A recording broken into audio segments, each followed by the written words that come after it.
It's really funny looking back at the Bardock special. It's only 45 minutes long and wasn't even penned by Toriyama, yet it was able to captivate a lot of people and give us a fan favorite character. Which is interesting because Bardock isn't a likable person in the traditional sense. Saiyans are an evil and cruel people. They slaughter millions gleefully and don't care much for anyone else, and Bardock is just as barbaric as the rest of them. He doesn't care about his own son's birth and has no issue wiping out an entire planet full of people.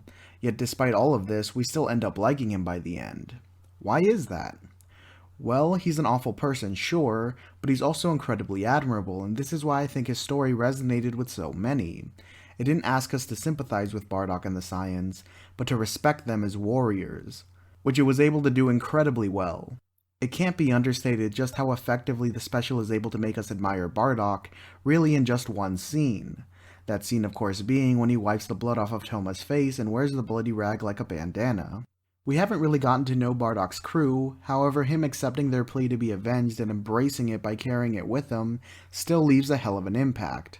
The rage he feels for his fallen comrades and the pledge he makes for the Saiyans is conveyed beautifully and connects with us on a level that goes beyond sympathy. He's vowed to fight for the honor of himself, his friends, and his people, and to that end, we can root for him. Sadly, as strong as he may be, it's made very clear that he still pales in comparison to some of Frieza's most elite men.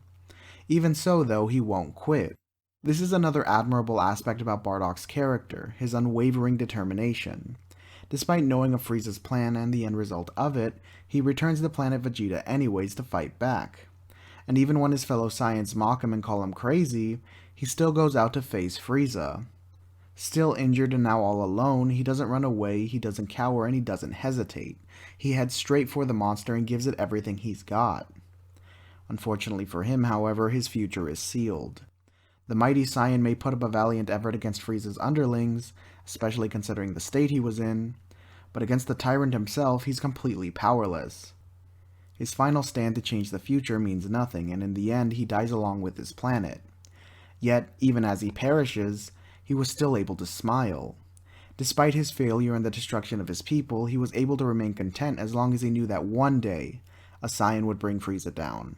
The fact that it's his son being the sweet icing on the cake. Bardock's story is an interesting one. It's probably the only time in Dragon Ball where it asks us to understand such a heinous character who stays that way the whole way through. Their commitment to this, however, paid off tremendously. Not only does it tell an amazingly tragic tale of a great warrior fighting a hopeless battle, it also elevates the manga as well. While we were always able to understand how proud and strong the Saiyans were through Vegeta, we almost always saw them in a negative light. Their ruthlessness and cruelty was always on display, and the Bardock special changes things up by highlighting their strengths. Their pride, their resilience, and their warrior spirit, it really shows us just how admirable the Saiyans were, and it did so without downplaying their barbaric nature. So when Goku says he's fighting for their pride, it makes an already great moment even more impactful. The duality of Goku and Bardock's story also heightens Goku's Super Saiyan transformation as well. As much as Bardock may have wanted it, he was never going to be the hero of the story. His fate along with the rest of the Saiyans was to die by Frieza's hands. But his son was different. Goku was born a low-class Saiyan, but through his adventures and growth on Earth, he became so much more. And it's this combination of his Saiyan nature mixed with his pure earthly heart that was the ultimate key in beating Frieza. A regular Saiyan was never going to conquer Frieza. It was always going to be a Saiyan from Earth. This idea is already conveyed in the manga itself, but once again, the special just adds to it. It's not like the elevation of Goku's story detracts from Bardock's either.